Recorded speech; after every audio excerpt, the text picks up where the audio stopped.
معنا واحد هنا كان ينزل ويتسلق، خلونا نشوفه. طبعا معنا واحد هنا. السلام عليكم ورحمة الله وبركاته مشاهدينا الكرام. أتينا إلى هنا، هذه الحرضة، هذا المكان الموحش، هذا المكان الذي تألم منها الشعب اليمني بسقوط القعقاع.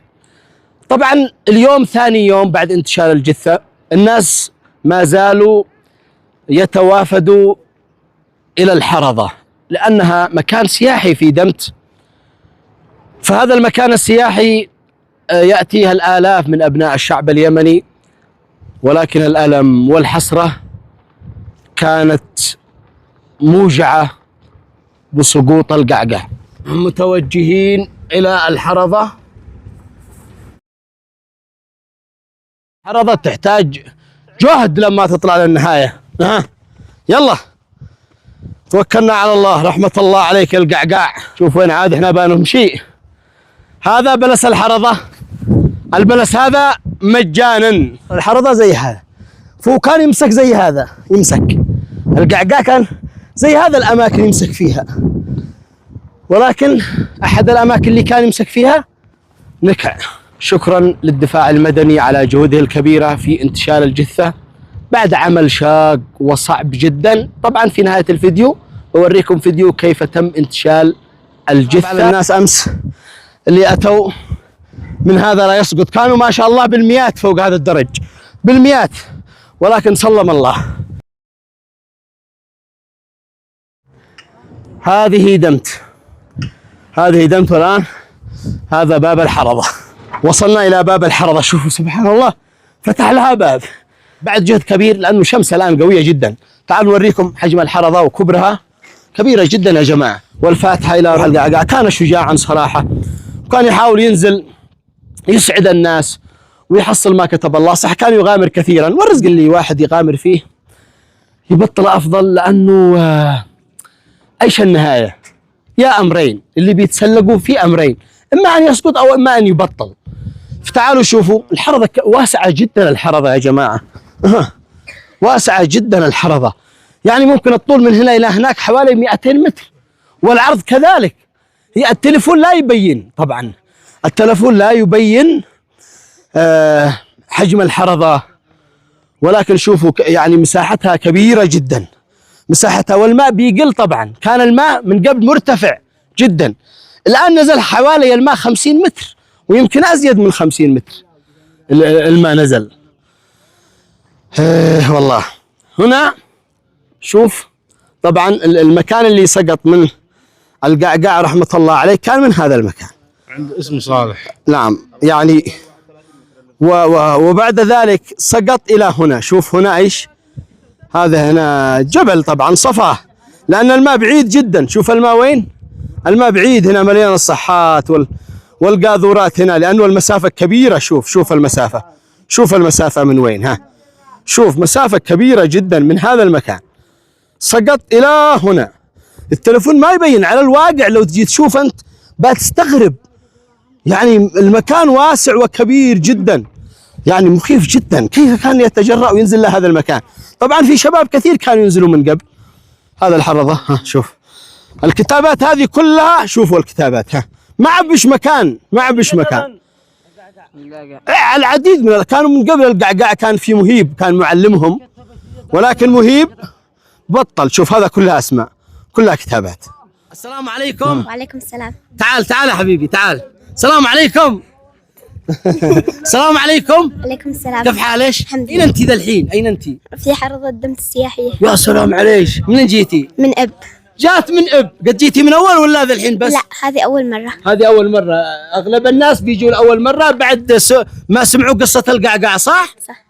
قعقاع عند قعقاع صغير. هتنزل هناك تكتب الاسم؟ لا. كيف شفت الحرضة مخيفة صح؟ تقربي لهناك. تخاف صح، مخيفة. الله يحفظك. وانت تنزلي تكتبي اسمك نازل؟ لا لو تدل مليون كم ملأت العالم كامل في الرسم مش هنزل حتى لو هنا. الله يحفظك. اي اسمك؟ محمد. هذا محمد بينزل الان يقع قعقاع. يلا. هذا مكان خطر صح؟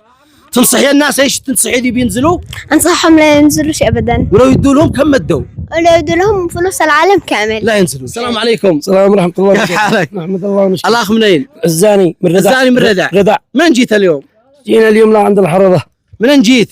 جينا من ردع. مالك؟ والله الاخ جاب الردع شوف الحرضه، قد شفتها من قبل؟ أول نقلة هجي لنا لهذا البقعة. اول مره. أيوة بسمعة هذا ايش الاسم؟ القعقاع. القعقاع قالوا نزل لا نازل. زعلت عليه؟ زعلنا عليه وقصينا عليه. وكيف شفت الحرضه؟ حرضة يعني قبيت اقلق وانا خارج عاد لا منزل وانا معي عقل. في الكاميرا ما تبش موحشه زي كذا صح؟ ايوه. كيف شفتها مخيفه صح؟ مخيفة زوبة. ادي لك 100,000 تنزل. ما اشتيني لو تديش ما اديت. حتى 10 مليون. ولا بنزل حتى هزه. هزه معي عقل. تنزل تكتب اسمي. ولا اكتب حتى اسم من ما هو. خلاص الاخ جاء اول يوم يشوف الحرضه بعد رحيل القعقاع، ولكن شاف المكان موحش فعلا. يا جماعه التصوير غير الواقع والله، مخيفه جدا ولا لا؟ مع الواحد عقل سمع وبصر. اي والله. العسارة ما تديجي لهذا عسارة. العساره ابوه. ايوه ما تديجي. في شباب كثير بينزلوا، كان اولهم مهيب ينزل يكتب الاسماء. صورته قبل حوالي 4 إلى 5 سنوات، وكان فيديو انتشر على مواقع التواصل. مهيب اللي صورته طبعا جبنا له نصيحه وبعدها بطل. داري لو سقط الى الهاويه الصراحه، وانا احذره ينتبه. شوف انا ذا الحين بنحذر مباشر. ما تطلعش خلاص. يعني ما عاد ينزل زي الحركات هذه. الحركات اللي كان يسويها خلاص قد احنا اظهرناها لكم. اظهرها للعالم، فانا انصح انه ما عاد كل شيء يعمل هذا. واحد هنا كان ينزل ويتسلق. خلونا نشوفه. طبعا معنا واحد هنا جبران الجعفري. هذا جبران. السلام عليكم. عليكم السلام. اسم الاخ؟ جبران حميد صادق من جبران. هذا جبران كما اخبرونا الشباب واخبرناه انه كان ينزل يكتب اسامي. كنت تنزل تكتب صدق؟ ايوه. كم نزلت سنوات ولا اشهر ولا ايام؟ لي 3 سنين. 3 سنين وانت تنزل؟ ايوه. بعد من جيت انت؟ لانه في خبراء هنا كانوا. من بعد المهيب العنكبوت. من بعد مهيب العنكبوت. مهيب عاد بينزل؟ لا ما عليه ينزلش. مهيب الذي صورته طبعا خلاص اقتنى بعد ما نصحناه. والاخ جبران بي معك فيديوهات في اليوتيوب. في مقاطع. ايوه معك مقاطع وينزل ويكتب اسماء. بكم كنت تكتب الاسم؟ ب 2000 3 ب4. كنت تطلب الله يعني طلبت أيوة. الله في الاسماء، بس مخاطره. ايوه كنت تدي حركات وعناكيب كثير هنا.